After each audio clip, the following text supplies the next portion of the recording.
Ladies and gentlemen, the producers are ready. The technicians are ready.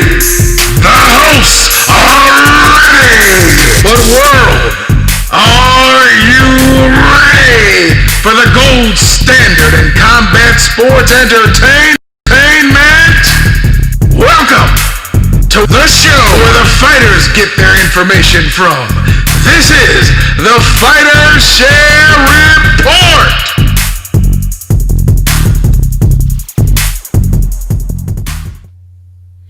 I'm kind of feeling that, bro. That was kind of snazzy, man. I'm kind of feeling that.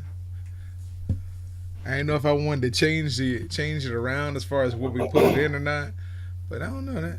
I'm kind of feeling I that. mean, it definitely get the party started. Like, I really feel like, something important, something monumental is about to happen, Yeah. and it'll be on camera. So, yeah, I think this is definitely a way to go. Okay. Huh. Didn't look at it like that, but hey. Welcome everybody to the Fighter Share Report. It is Wednesday, midweek hump day. And 2 days before we realize just how much money we spent on gifts. And then we got to go to a payday advance place. But that's okay, because we're doing it in the name of the holidays. Yay! What's going on, bro? I mean, yeah, I mean that's definitely a very pragmatic and cynical approach to the busiest holiday of the year. So yeah, I'm with you on that, man. If we learned anything so far this year is that a lot of this stuff don't even matter. So yeah, have fun with that, I guess. Right. And I think really the busiest day holiday of the year is St. Patrick's Day if you look at the bars. Uh, yes. Just pointing out something. But hey, we got a good show for y'all. Let's jump right into it. Somebody says that King Ryan Garcia will be facing Mr. Campbell on January 2nd, 2021. So right after the new year, you can get your bludgeoning fest on. Yeah, man. Listen, this will be the first fight of the new year, and to be honest, one of the biggest stars of boxing will be fighting first, and that's probably how it should work, right? We get King Ryan Garcia against Luke Campbell. Luke Campbell is a seasoned champion from over in the UK, tough grizzle fighter. When you see him in there with some of the best, this is really a coming out party for Ryan Garcia. His other contemporaries have stepped up in competition and have delivered fantastic finishes. It's up to him now to do the same. Do you feel like Ryan Garcia is going to live to these expectations because this is his first real step up in competition? That's funny because I was getting ready to ask you a question. Do you really think this is going to be a real tough test for Ryan Garcia? I understand the accolades of Luke Campbell. I believe Ryan Garcia will um, come out blazing and do what he needs to do to look as spectacular as he has been in the past. I don't see this as a huge stumbling block for Ryan Garcia. Um, I would like to revisit this conversation in a week. I want to A say that week? Luke Campbell, well, because of the days that we have off, right? Okay. And it'll be our final thoughts leading up into the fight because the fight will actually take place when we're technically off. So, um, I wonder if Luke Campbell was still the same guy because the last time he was beaten, I don't think it was for him not showing up. I think it was just a pretty good fight. If he shows up like that, Bruce is going to be tough. Listen. One thing I think Ryan Garcia lacks is punching power. But what we know about combat sports, sometimes it's not about power; it's about suddenness, right? And that kid is sudden. He's quick. He's fast. He's twitchy. So where he might not have power, the suddenness of those punches is probably what could be his greatest asset. But I don't know, man. Luke Campbell's tough, bro. I just don't. This is a step up fight for a reason. So he's got to really come ready. What he's done in the past won't work. I'll say that. It's funny that you say that about power and precision and suddenness because when I really look back and start thinking about some the most devastating knockouts that I've seen over the past 10, 15, 20 years, a lot of them have not been done by people that have been known for extraordinary power. Obviously, some of them have, like Wilder's knockouts, people like that, Adonis Stevenson's knockouts. But when you look at that, those flash knockouts where somebody just turned over on a hook when they were just circling to get off the ropes, and you're like, whoa, like you said, that was that sudden, precise punch that caught you when you, as they say, the punch you don't see is the one that gets you. And it caught you right on your equilibrium sensor at button and put you right out. Yeah. I mean, of course, body shots. Well, some of those are in precision as well, but most body shots, when you see somebody get knocked out with a body shot, unless you're talking about Charlo versus Rosario, most of those come from power punchers or people who just wore the body down the whole fight. But yeah, those sudden ones, boy, they'll hit you and they'll take you out. And you wondering what happened. And the announcers are saying what happened. But the announcers have the benefit of the replay. You just laying there on the canvas. Yeah, and again, I just at a quick glance, yes, we last saw Luke Campbell be what close to 14 months. His last opponent was Vasily Lomachenko. He lost unanimous decision. His first loss prior to that was to Jorge Linares, split decision. So again, now there will be ring rust. That will be an issue. But man, Luke Campbell is two losses.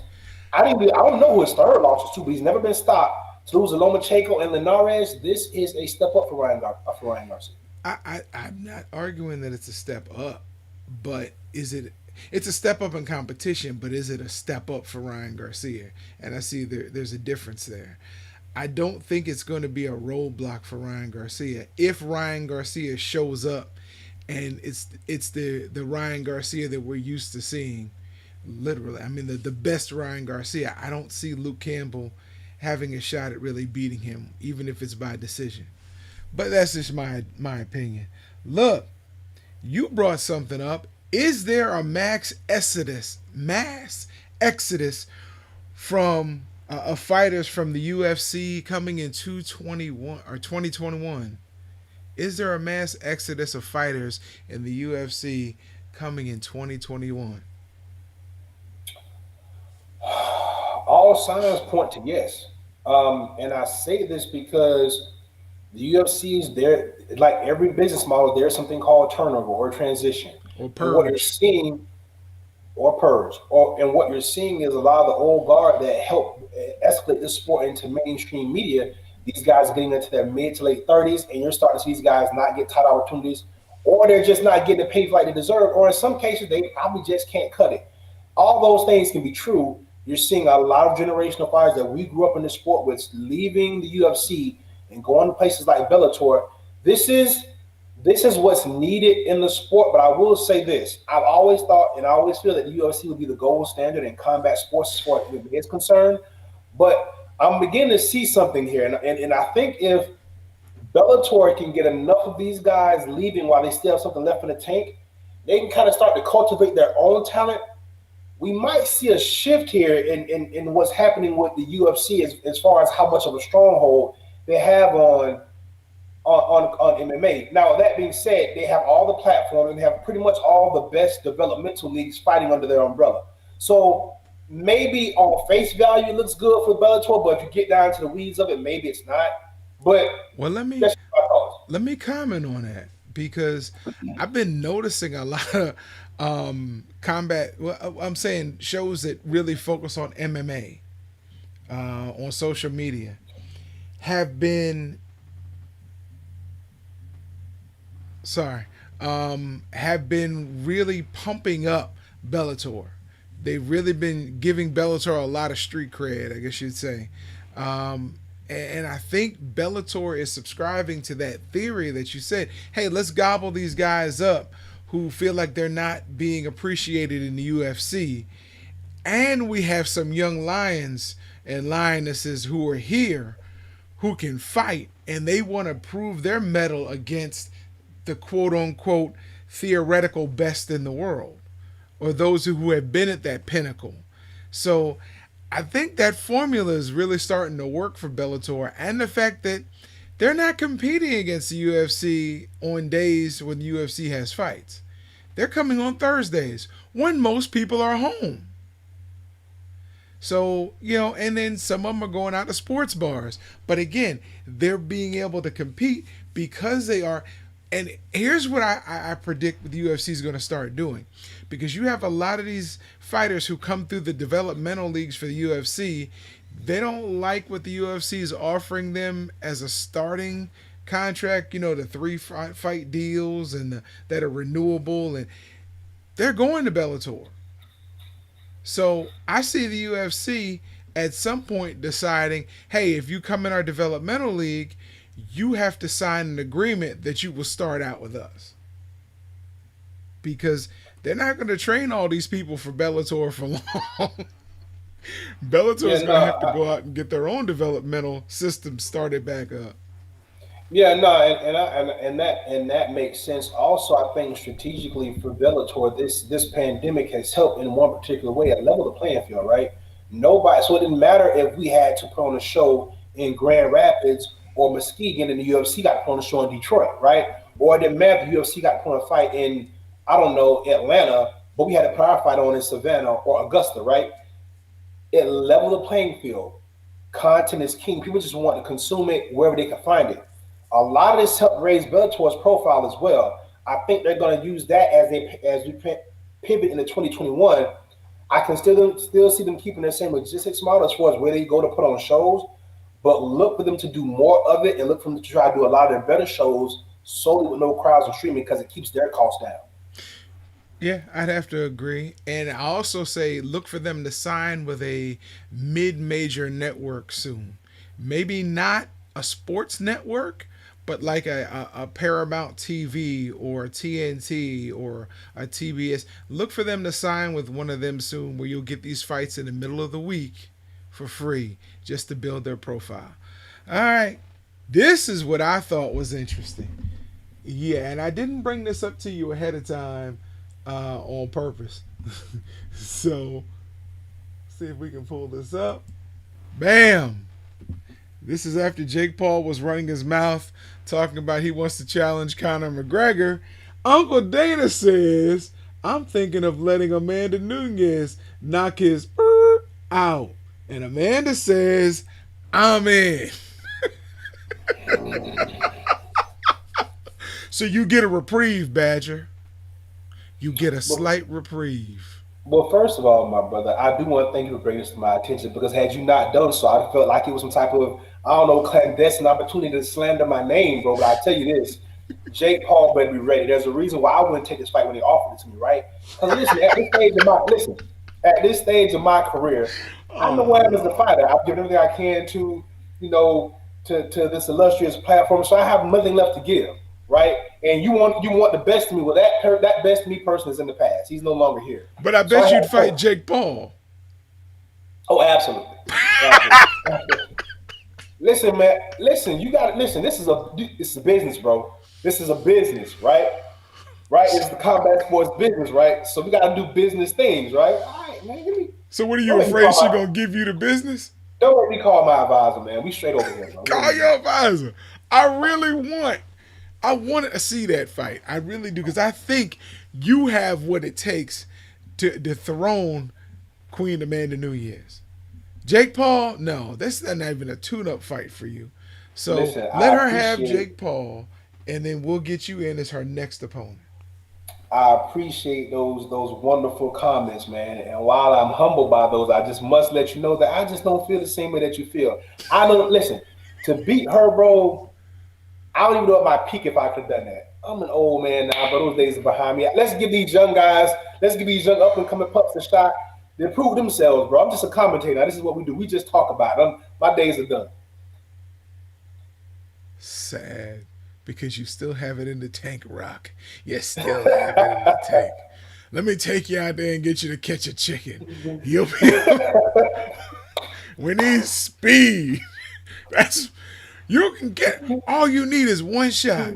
Well, unfortunately, all she needs is one shot. You're right. But I'm trying to tell you, boy. This thing here a little shaky, boy. Look, check it. One thing been touching a long time, man. Might be like that fake China. Just breathe on Oh, to go to crack. Yeah, we don't need that. oh Lord. We Yeah, don't need that. But no, in all fairness though, man, look, Jake Paul gonna get I would, washed. bro. Listen, people don't understand, bro. This is not your average woman, bro. Like, and is this an MMA fight or a boxing match? He wants a boxing match. She doesn't care. Oh wow. So wow. Listen, if you Jake Paul, you can't take this fight. You Your can't. You career can't is possibly done. take this Your fight. Well, social you ain't media gonna career is done. whatever career that you claim to have, right? Whatever that is, because this is a mythical place, bro. He can't take this fight. There's no way he wins because we know two things are going to happen. It's not going to be easy, and it's not going to be nice.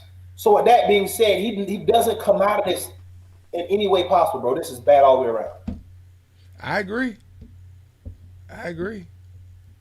But, the media gets what the media wants sometimes. And I could see this happening. I could see him being crazy enough to think there's a silver lining in this, and it's not. Because I'm saying this, and I know I'm going to take some heat in social media, but the reality is the mindset of the typical American male will be, oh, you just beat a girl. Even though in my life, I've known some women that no man I've ever come in contact with could whip. I'm just saying, I have seen this. I've seen it in women in my family, women in my wife's family, women that I've known. My cousin, she's a 6th degree black belt in Taekwondo. She has other concentrations under her belt. She used to walk around and let people try to fight her for fun, just for practice. It's not. Listen, those days of the westerns where the women just stood there while the men fought, those they didn't exist in our world. So it wouldn't surprise me if Jake got knocked out. All right, bro, you're up. 2 minutes. Yeah, I said it. Well, let's see here. I don't even know where to start because this is always a freestyle for me, despite what my partner says. But I want to talk It about happens the every NBA. show. The NBA just started the season yesterday. Yeah. Who knew? Who knew? I didn't know because I've given up on watching the NBA. But I will say this: yes, Kawhi Leonard broke my heart some 24 months ago, how long it's been, and I'm not over it, and I will probably never get over it. But I will say this: Kevin Durant and Kyrie Irving are going to make NBA better. Despite the disparaging remarks you get from Kevin Durant, he comes off across as a little pretentious, and then Kyrie Irving's just a flat earther. He believes in all this weird stuff. He's lighting sage in the arena before the games. All this stuff is good because one thing we know is that team over in California, and no, I'm not talking about the Clippers, reigns supreme. Okay, anytime LeBron faces competition, real competition, things get interesting. And for what everything that the Miami Heat did last year, and for how they succeeded despite the bubble and the things that all the other teams had to deal with, and they pushed the Lakers to 6, no one actually thought he had a chance. Guess what?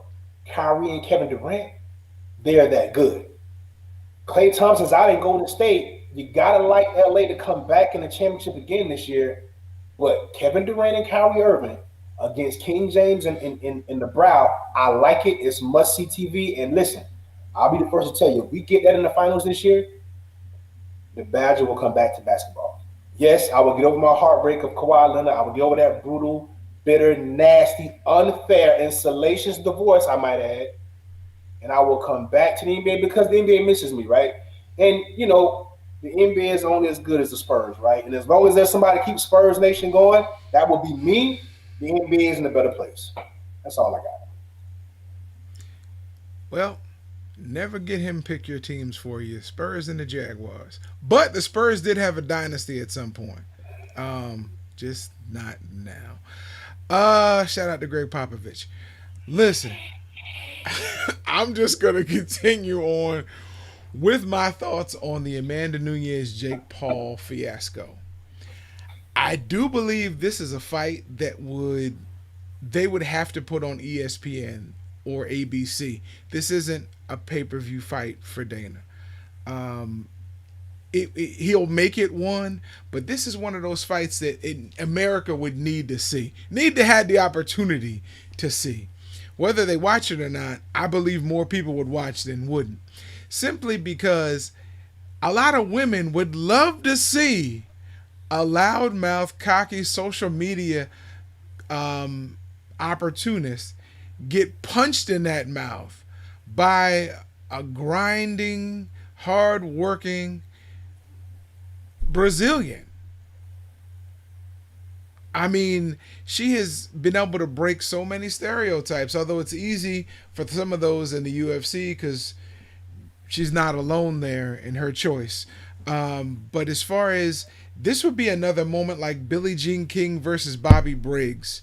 Um, this would be a really extraordinary moment, not just in women's MMA or in MMA at all, but combat sports. Because at this point, you don't see a female boxer really getting the opportunity to fight any male boxers. And when people say, well, that's a different brand, a different breed, it would never. I don't know too many men who wanted to get in the ring with Ann Wolfe back in her day. So I do think the potential was there for it to happen, and I hope it happens with Amanda Nunes and Jake Paul. Okay, Yeah, it's gonna be interesting. it would be interesting. Listen, I'm not going to get to the end and have to rush. I'm going to give my shout outs to Fighter Shan Nation, my shout outs to my wife, my daughter, who is doing really well and driving everybody crazy because she can't understand why she's supposed to be sitting down and not running and jumping and headbutting daddy and punching daddy in the stomach and then putting her stomach out like, go ahead, daddy, hit me. Knowing that I can't touch you because, anyways. But shout out to her, my pops. Shout out to everybody out there who's been supporting us, and shout out to those who haven't. And hopefully, you'll make the turn in 2021 and watch the greatest combat sports show series, bar none. Man, I like that. That could have been a soundbite, infomercial or something. It probably will. Yep. You know what? You gotta know greatness when you see it. See, I know greatness when I see it. It manifests itself and look like you sometimes. So good, good. But yeah, I mean, look, I agree, man. Look, everybody, listen, this show's only gonna get better. We're only getting better at this. You might want to jump on the bandwagon now, because nah, the bandwagon will never be too full. You can always join, but yeah, make sure you like, share, and subscribe. We hit every Monday, Tuesday, and Thursday at 11, Wednesday at 11, and Sunday we dress up at 11:30. Right? You get to see me look how I always look, and you get to see this guy be himself, whatever that means. Make sure y'all check in with us. Hey, happy holidays. We'll see y'all tomorrow on our Less Refined show. In our Christmas Where, edition. see, there he goes, because he's such a happy, jolly man. Hey, holiday season, spread a little joy. Tell people you love them. We will see y'all tomorrow, same time. We out of here. And Peace. he's not talking about you, Joy.